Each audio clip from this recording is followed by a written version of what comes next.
Welcome to the C-Suite Mentor, the place where you will learn the tools, strategies, and mindset to scale your business sustainably and build a lasting legacy. I'm your host, Theresa Cantley. As a fellow CEO, I understand what it takes to scale a business to 7 and multiple 8 figures. It's not necessarily what you might think. It requires a complete shift in how you think, strategize, and execute key actions in your business. My mission is to help CEOs step back into the driver's seat of their business by optimizing their operations, empowering their team, and staying in total alignment with their big vision. So, are you ready to exchange everything that hasn't worked for strategies that will? You're in the right place, so let's go. Hello, and welcome back to another episode of the C-Suite Mentor podcast.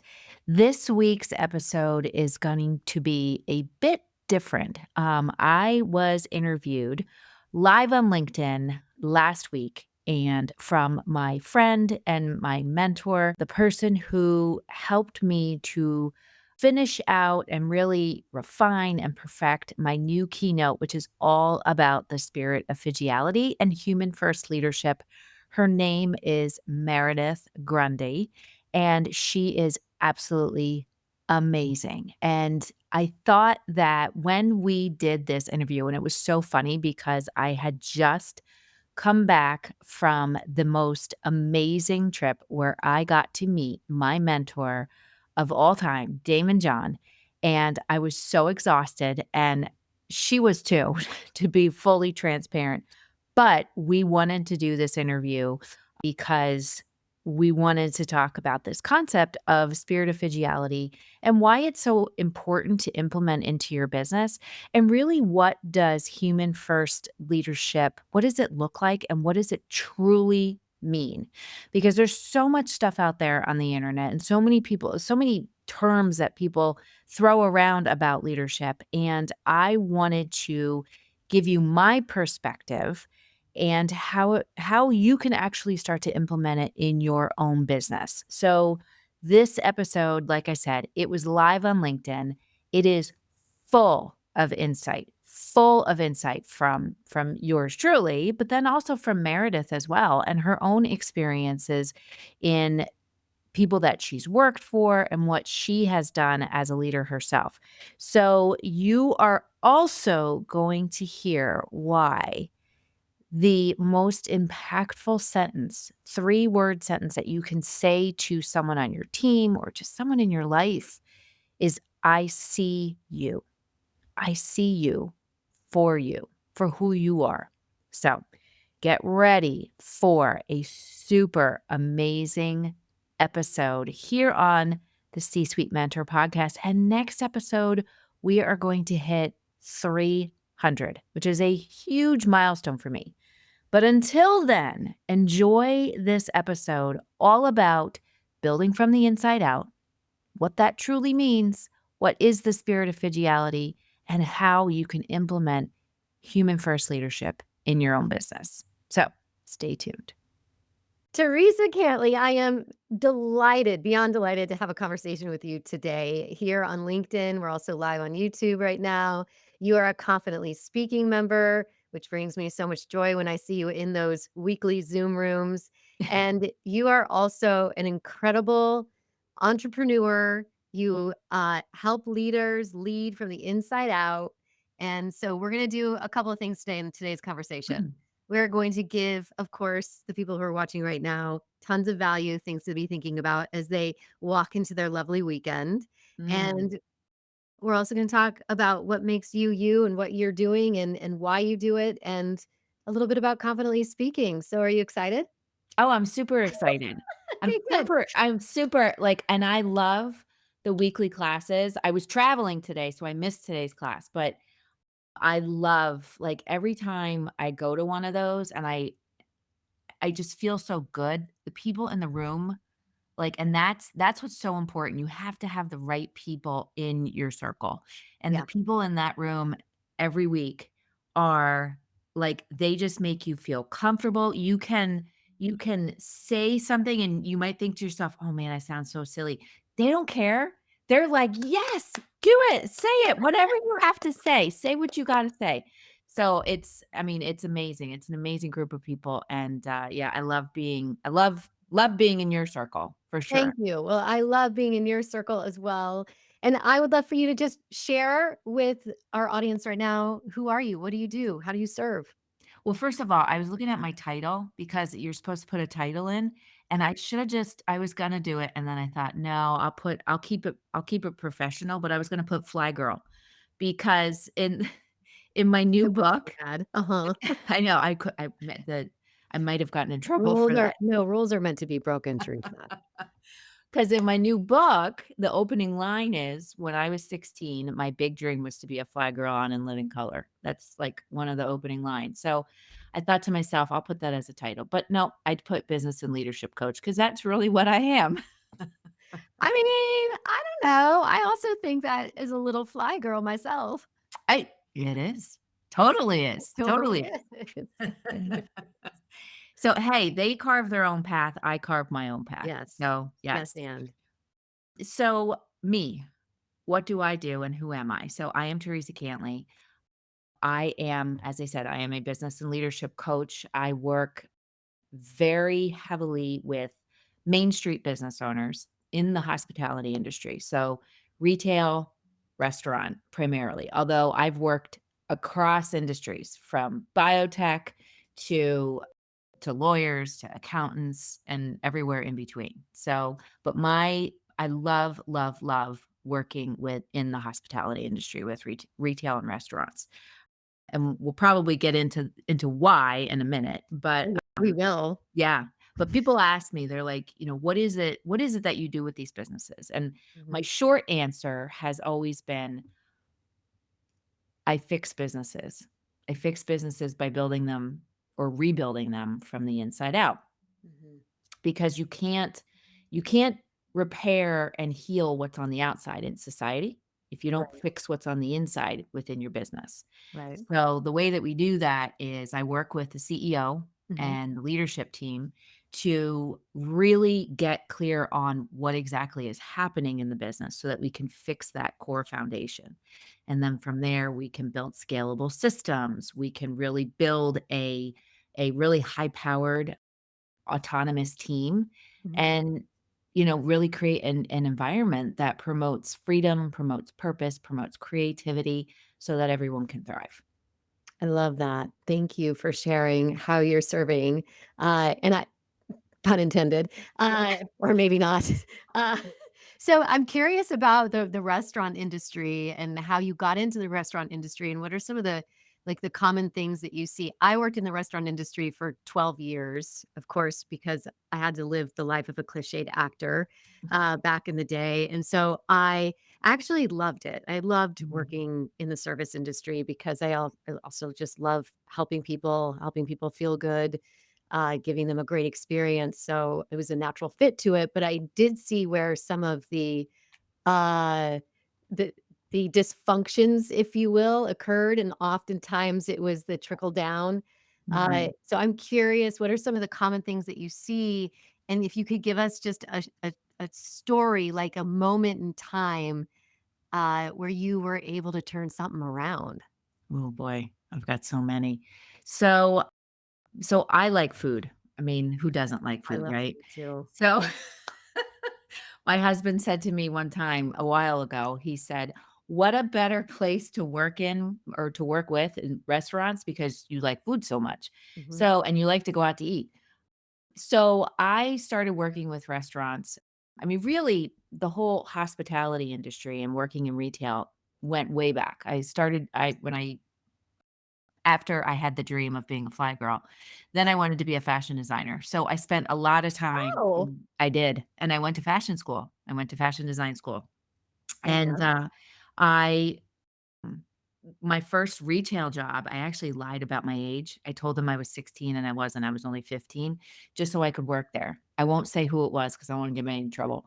Although I'm 50 now, so I think the statute of limitations is over. So It's where that person is right now. They're like, tell it, girl. Who exactly. cares? Moved on." Yeah. So I was in retail. Uh-huh. and just always had a fascination for restaurant as well. And I just, for some reason, I always felt like there was a tie between the two. Mhm. But I went out of retail and out of fashion design and found my way into laboratory equipment. And then when I started my first bit, I know from one industry To the next. to the Yeah, next. Like I said, I carved my own path. yes, you So, did. We all so my first business that I started with my best friend was a retail store Mhm. called Armario. And then after we had started that business, it was during the recession of 2008. Mhm.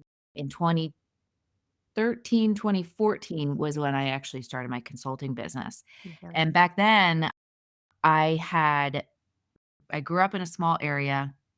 Billy Joel made it famous called Allentown with his song. Mhm. And I had met this gentleman who owned a retail store, and he happened to be using the same system that we were using in our store. And Mhm. my husband and I were shopping in there. We used to always go to, it's a neighboring town, Bethlehem. Mhm. We used to always go there shopping at Christmas time, and we're shopping in this store, and we were getting ready to go upstairs into the pub to go have a Christmas cocktail, and they were having trouble with their system. And I'm standing there, and I said to the woman, "Well, what system do you use?" And she's like, "Oh, we use Shopify." I said, "Oh, I use that in my store. Turn that around. Let me see if I can help you." So I'm like, fix their system. The owner, his name is Neville, he turns around and he says, "Hey, do you think you could come in this week? Like, we have some things like that we need some help with. Like, is this what you do for a living?" And that was how I started my relationship with Neville. And Neville actually owns, I've been working with him for 10 years, and Neville owns an Irish pub, Okay. and he owns an Irish store, and then he has a couple other businesses that go along with it. But I started working with him in the pub because at that time he had taken a a tea room. Mhm. And because Neville is from Northern Ireland, by the way, I should Mhm. mention that. So Mhm. it's super authentic. But he had a tea room, and the tea room was kind of, wavering, not really sure what he wanted to do with it. So he wanted to turn it into a pub. So they turned it into a pub, and he wasn't quite sure how to scale it. Okay. So I said, "Yeah, like I can totally work with you in this." And thus, like 10 years later and 86% growth and all kinds Wow. of other like fun stuff have happened. I just absolutely I love working in that industry. And it's really, like I said, it's hospitality. So the retail, and we've in his businesses, we've actually really heavily focused on branding the two businesses together Mhm. because of his backstory and the authenticity of both. But the common thing that I've seen, and it's funny because right now, with Main Street America, a lot of baby boomers own businesses and they're going through like what to do. And this was kind of Neville as well, Mhm. is I have this business, but I'm kind of looking, do I retire? What do I do with this? And they don't really have a succession plan.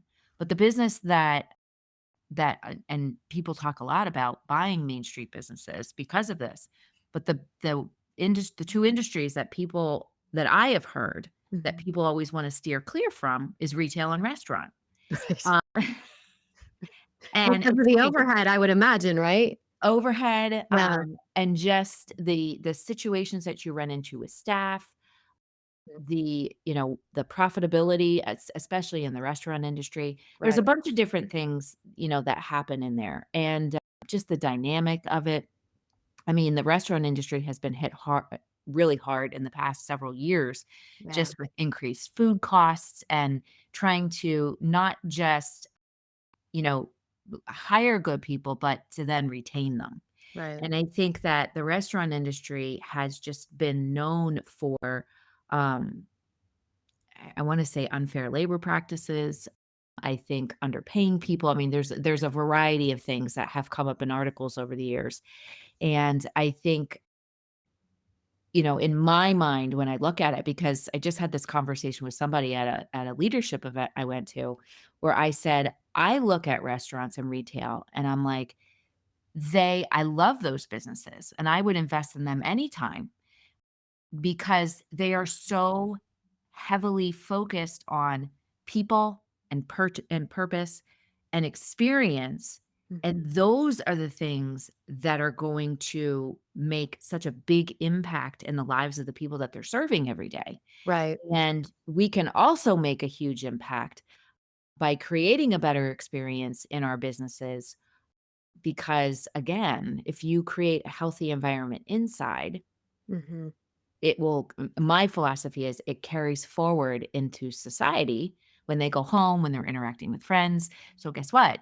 We can take that impact that we're creating in our business, and it's so huge in the hospitality industry with, creating that amazing experience, and we can really push it out into society, make a difference. Can you I agree with all of this, and I'm just curious for the person who's listening right now, Mhm. maybe wondering how do you do that? Where do you start? There's so many different moving parts within either retail, especially in the restaurant industry. Mhm. I just, for me, I think about you've got the front of the house, which is your servers and bussers and expediters. You've got your back of the house. You've got, your managers, your general managers. You've got so many people, so many moving parts. How do you get them to work in concert with each other so that then the customers when they come in can have that best experience possible? Because I've been in a lot of restaurants lately with some grumpy servers, and so I leave going, "Well, that was fun. I'm not going back there because I feel like crap after this." I Yeah, just spent no, it's right? I just spent $70 on a glass of wine uh, and an entree, and I didn't have a great experience. yeah. So how do you negotiate that? Yeah. So I think it comes down to a core element. And that core element, and yes, the restaurant industry there normally is a divide between front of the house and back of the house. Yeah. And there is also many times over, there's a separation between the product that they're serving and the experience that they're creating. Okay. They have to go hand in hand. Mhm. And a lot of restaurants, a lot of business owners don't necessarily want to focus on that experience they're creating inside first. They solely want to just focus on that experience for the customer. And the customer experience actually starts on the inside. So I think the core element to all of this is you need to see people. Mhm. You need to see not just them externally, because we all carry, all kinds of stuff through our life, Yeah. labels, adversity, things that have happened to us, and that it kinda, like, starts to build after a while. You Mhm. have to really see beyond that because each individual has their own set of greatness, their own unique abilities, their own their heart, and that's unique to them. And when I say you have to see people, especially and this goes for being a leader in any industry, in any company, Yeah. Yeah. is really seeing people and seeing what makes them unique. Mhm. What is their uniqueness? What is that individual greatness that they have as a person? Mhm. And then from there, you can say, "Okay, this is what we're trying to achieve as a business.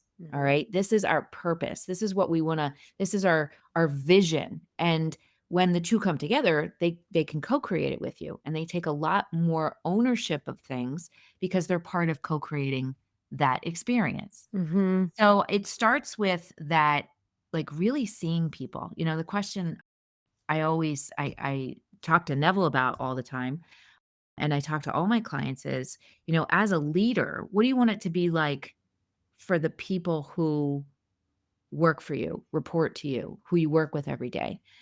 What do you want it to be like for them on the other side of your Mhm. leadership? Mhm. And from there, then it's okay, how can I start to pull this greatness from within each person? I mean, I've worked with many, many executive chefs or managers in businesses. I mean, people get management. I'm a manager, so I'm a leader. No, not necessarily. Two different things. So, but I've worked with them where it's all about just telling people what to do. It's all about just Yeah. pushing product out, selling things. It's all about just dictating, checking boxes, just making sure that everybody's checking the boxes. And they miss completely that unique greatness that an individual brings and then how they can align that with what the business is trying to accomplish. Beautiful. Actually have a couple of examples of that because I worked in so many different restaurants, but there was Mhm. so I worked my first I had a couple well, I've worked in so many. Okay, one that stands out in my head, the one where I had to start using technology. We had a POS station, which is where we would log in what the table number, what they had to eat, and so forth. And at this particular restaurant, it was a brewery actually in Fort Collins, Colorado, where I grew up. Mm. I got this job, and what I loved about it is that the manager and the owner, it was they valued everyone that got hired there had to know how to do everybody else's job. So I bussed tables, I bartended, I expedited, I served. I just knew how to do, I wasn't in the back of the house, I wasn't in the kitchen, but front of house, I knew all those jobs. I hosted, and then you get a better understanding and empathy for what everybody else's role is. And then they also had this like really efficient checkout system, right? So then I moved to Berkeley, California, and I go to Pyramid Brewing Company. And I remember going to the owner, hey, I learned this thing because it was not working. Like whatever their system was there was just not as efficient. And Yeah. I remember saying, and this happened several times after when I had a aha moment, I was like, "Hey, this other job that I had did this, and I'm really happy to help you implement that." And that was a great example of what you're talking about. They could have said, "No, this is the system that we've got. This is what we're doing." But that particular manager was like, "Show us." And so Mm. I was able to then take some ownership of that, show them this system that I learned at another restaurant, and then they adopted that. And that is what I felt empowered, I felt confident, I was super young, I was a little skeptical to offer it at first, but then in future jobs, I did the same thing. And it was empowering. I ended Mhm. up designing the menus for a Let Us Entertain You restaurant when I was living in Chicago. I just took Oh. all of my talents and I was like, "Well, let me help you." And then I got to eat for free all over the city. It was amazing. That's awesome. I love So that. yeah, so I just love what you're saying because 'cause I'm like, I got stories about and then I've worked for the restaurants where it wasn't like that. It was exactly what you talked about, which was like, it was all about execution. This is the way. This is our way, or there's no way, or the highway. And Mhm. it and you don't feel as, supported, and there's no growth opportunity. No, and I've worked with businesses. I've worked with a variety of businesses, and Mhm. one in particular, a restaurant where they had a person who was a high level leader in that business Uh-huh. who was extremely toxic, but it wasn't this super outwardly toxicity. It was kind of like underlying. Mhm. And that person was a person where if somebody brought an idea and it wasn't theirs, no way, like, it wasn't going anywhere. And I know that after over time, even though this restaurant was doing extremely well, over time, it was very wearing on the staff, and at first, you didn't really see the morale issues, and I'm interviewing people and I'm coaching them, and I'm starting to piece stuff together and say, "Something's not right here." Mhm. And, people are feeling like people are feeling disgruntled. They're feeling like they can't share their opinions. They're feeling like they can't be creative. In a restaurant, like that's one thing you want to thrive on is creativity. Yeah. And I mean, people were starting to leave and it was like, what is going on here? And it took a bit of digging to like get people to really start to open up until we figured out what was happening. So then we could go back and we can fix it. But it started to impact because like I said, customer experience starts on the inside, not on the Yeah. outside. You have to start on the inside. And you have to make it creative and empowering and a thriving environment for the people who are carrying out that experience to the customers, to the community. You have to work on that first because if you don't, you're going to squelch everything else because Yeah. they're going to feel like we're just robots here. And nobody wants to feel like that, No. And right now in many businesses, people are people are just miserable, not happy, frustrated, because they feel like either they're gonna be replaced or that they can't share their creativity, that they can't, They Mhm. can't share their ideas for fear that either it's gonna be frowned upon or they're gonna get in trouble or somebody's gonna steal their idea, you know? And It's we don't want valid. yeah, and we don't wanna create an environment like that. So, Yeah. when I work with people, we focus on you brought up the POS systems. We focus on ways that we can really, as I'm gonna go back to what I said before, with really bringing the greatness out in somebody.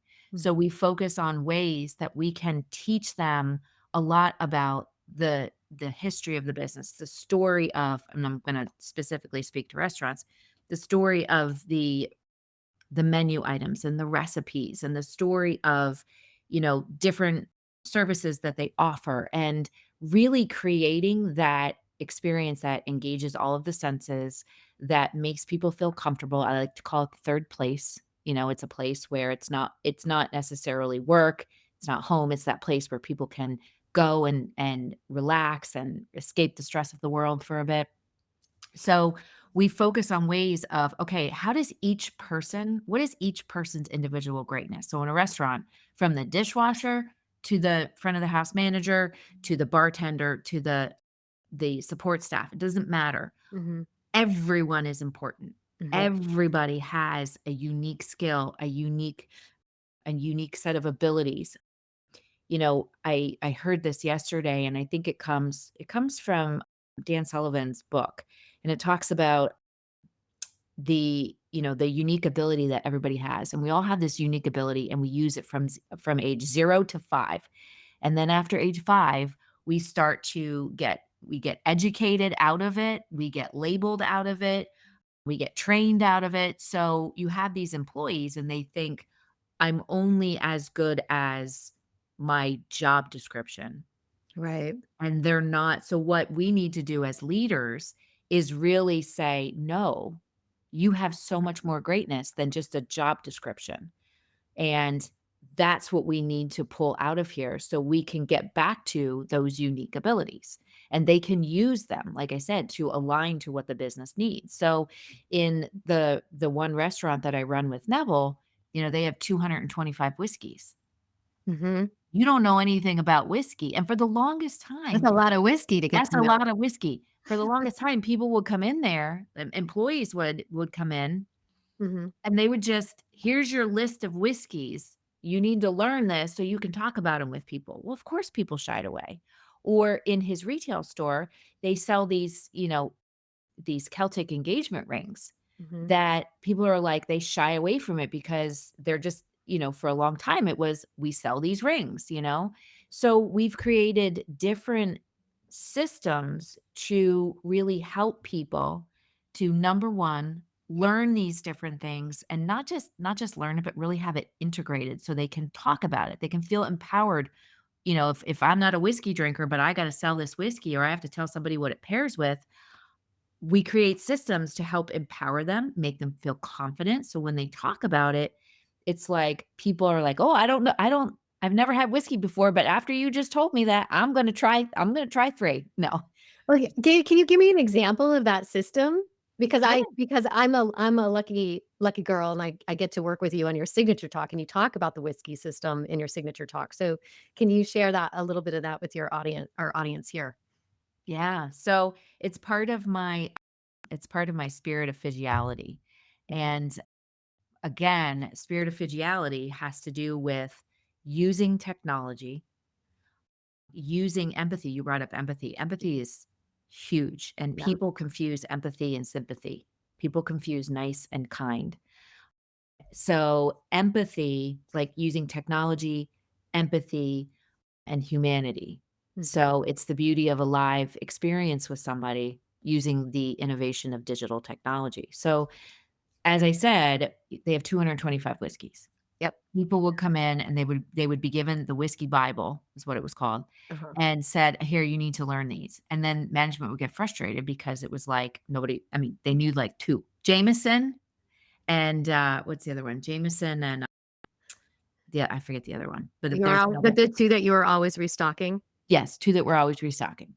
So it was like, how do we get them to learn to really know these whiskeys because there's more to whiskey than just, it's something that you drink. Right. So we started really going through and saying, okay, what are the highlights of this? Mhm. And not only, okay, what are the highlights of the whiskeys, the notes, what does it pair with? Like, what are the medicinal purposes, whatever for a particular whiskey? What's the story behind it? One of my favorite ones is Uncle Nearest, which is a bourbon from Tennessee that Fawn Weaver is the CEO of the company and I absolutely love it. So, what are the stories behind all the whiskeys? Mhm. So, we look at that, we detail that out. Okay. But on the flip side, it doesn't stop there. What we do also is we see each individual as an individual. So we see how they learn. Some people learn, are auditory learners. Some people are visual learners. Some people need that like interaction. Mhm. So we look at, okay, how does each person learn? So we say, all right, we need to teach them these whiskeys. We have these points and we need to educate them. So we're going to create educational materials that are going to be very easily accessed by them depending on their learning style. So they'll have a video, they'll have written instruction, they'll have live interaction to really help them to learn and help Mhm. them to feel empowered. And it's not just empowered of, "Hey, I can talk about whiskey," but it's, "Hey, I can do something really good."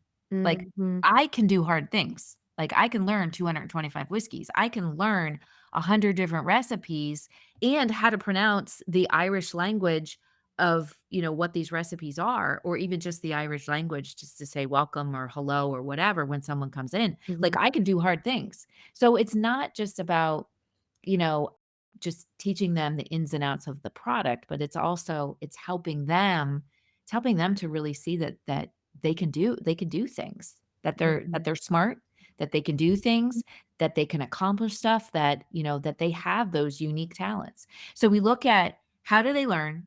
Mhm. We say, okay, this person is a very detailed person. This person really loves to do these things. How can we then align that with being a bartender or being a support person or being a manager? And it really starts to put those individual pieces together. So, you know, the thing that connects all of us together is we are all human, we're all flawed, we're all different, we're all unique, and there's people walking around out there, at a lot of leaders who think that they are perfect, who think that they know everything, who think that, things need to be this way, and that creates such a divide Yeah. between between a leader and people that and their employees. And I think that's the thing that our society is missing the most is that connection. Mhm. That bridging of the gap, the Mhm. bridging of the gap between leadership and employees, or just bridging of the gap between diff people. And I think that's why I say, and I'm gonna go back to what I originally said, small businesses, if we fix what's inside with our culture, and we see people as humans, and we have that intellectual humility that at me as a leader, as a business owner, as a CEO, I'm not gonna have all the answers all the time, and that's okay. Mhm. But my people might have the answers. So if I let them be creative, if I can empower them to come up with solutions and have that solution mindset, or even to teach them to have a mentor mindset so they can mentor new people that are coming in. Like Mhm. we're going to create a healthier culture in that business. And if we do that, we can push it out to society and we can really repair, a lot of the things that are happening out there. And so we did this in the restaurant. We created all different types of learning materials. So a new bartender can go on and they can be talking to somebody about a particular type of whiskey.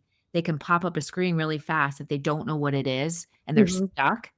They can say, I have a half-baked thought here, so I'm gonna just repeat the question back to them and look at a quick video that tells them about that whiskey, and then they can without the customer even seeing, and they can go back and they can say, "Hey, this is what it pairs with, yada, yada, yada." They feel good, and they're creating a better experience. That's beautiful. Thank you. I love that. I love the combination of leveraging the technology and then also the human experience and utilizing that so that person feels empowered to be able to l- use that technology, right? Because we're now in this Yeah. world where we hear AI every day. It's getting a little exhausting hearing it every day, but we are, and it's okay. It's part of our world, it's part of the landscape. But there's a lot of people who are feeling threatened by AI taking over jobs. You mentioned that at the very beginning of this conversation. And so I do believe that there's going to be those companies, and your main street. You're as a coach, right? So there's like your mom and pops. You've got your accountants. You've got people like I think I was listening to Gary V. Mhm. Sometimes when I'm like I don't want to do social media anymore, I'm like I'll just pop in some Gary V. And he's gonna read me the right act. And tell you why you need to do it. We're gonna get back into Gary again. But I was listening and he said something and I'm not gonna say it word for word right, but this was the essence of it. But essentially, if you're that accountant, AI is gonna be able to do your job. It's gonna be able to do taxes. There's no doubt. But if you're the accountant who recognizes this, learns that AI tool to leverage it, it's still about the relationships. And so people are still gonna come to you because of the relationship. You now have the tool that's not gonna replace you. It's just gonna make your job more efficient. Or you can be that person that's like, oh, AI is taking over my job, and then it will. Mhm. Right? And No. so you're primed to help people in that intersection, Yes. Yes. right? Yes, absolutely. Les Brown, I saw Les Brown speak yesterday, and he said relationships are the new currency. Yep. Damon John, someone was asking about retail, and this person was launching a new product, and it was retail based, and he said, "How do I do this, with AI and, a lot of stores closing and yada yada." And he said, "Community. Relationships are huge, huge." And, people do, and I had a conversation with somebody at this event that I was at where we were talking about AI and we were talking about, how people are using it all over the place. And it's been like the buzzword, buzz terminology, buzz concept for so long. And it's, people you read about businesses all the time cutting 70% of their workforce, 50% of the workforce, cost cutting, be more efficient, this, that, and the other thing. And it's a big word salad because they throw a whole lot of big words out, and it's like, how do you really like, they're not fully explaining, like, okay, well, how do you use it? And Right. I believe that AI can absolutely help us. Hmm. I believe we need to fully understand how it can help us in our industry and how it can help our people. I don't believe that it replaces people. And for industries where yes, AI could make things more efficient, I do believe that again, finding people's greatness, reskilling, Yeah. using like how are you going to use AI? What is it going to do to help you and enhance your business? And how can you reskill people? Because AI it's not going to replace human beings. It can't. It doesn't have a memory.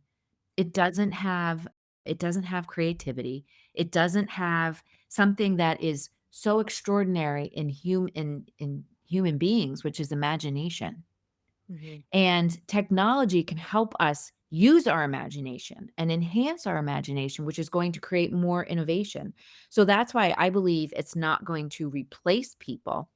We have to learn how to utilize AI to build stronger connections. So I have an AI tool that I use that helps me like when I have a story in my head or a moment in my head and I want to get it out. I Mhm. have this AI tool that I use that helps me. You kind of take that moment and you get it out there and it helps to kind of fine tune that story and kind of help you frame it and then you can take it and then you run with it and make it better. It helps because it takes that like, okay, well, this is a story, but I'm jumping from point A to point Z, back to B, back to so it kinda helps you with that to streamline things, but it's not gonna replace me because it doesn't have my memory, Right. doesn't have my experience, and that's the thing is that human beings develop relationships, computers don't. Yeah, and there's also there's a magic about there's a kinesthetic, energetic magic too about collaborating with other humans. Like I've just noticed Mm, that when I collaborate, let's just say with ChatGPT as an AI tool to help me generate uh, information, or if I'm trying to do like a creative project of sorts, and I'm looking for that partner. Actually, it's interesting because I've been reaching out now more to people that I respect creatively, to help me brainstorm some of the solutions that I'm looking for, and I just find it so much more effective Mm, because there's a little bit of a mind meld that happens when you mm. spend too much time. For me personally, I can't speak for other people, but for me personally, there's a little bit of a mind meld that happens if I spend too much time in ChatGPT, just like because it's Totally. like endless. It's Totally. endless. I can't tell you how many times I've had like an idea when I've woken up in the morning and I go to ChatGPT and I get all excited about it. I don't even know where to find it now. Like, it's Yeah. just lost in the sea of the other gazillion In ideas the I'm rabbit waking up hole, with. in the rabbit hole. It does, it becomes a little bit of a rabbit hole, so there there is, for me, that need to be in a room, to make the eye contact, to generate material, and I am seeing people wanting to be in person more for events. So Totally. I that I'm feeling like we've kind of been inundated, like we came out of a pandemic, then we got inundated with AI. Now and now we're all like, "Oh my god, like, We're just gonna help keep me." throwing stuff at you. We're just gonna throw some You shit at got this. you. You got this. Figure it out.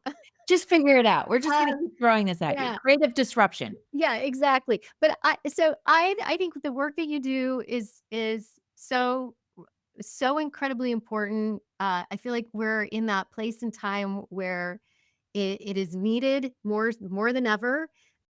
I feel like the inside out model, and I didn't ask this question, but I would imagine if you have that resistant leader who has all of a sudden woke up with some self-awareness and was like, I'm gonna hire my Teresa.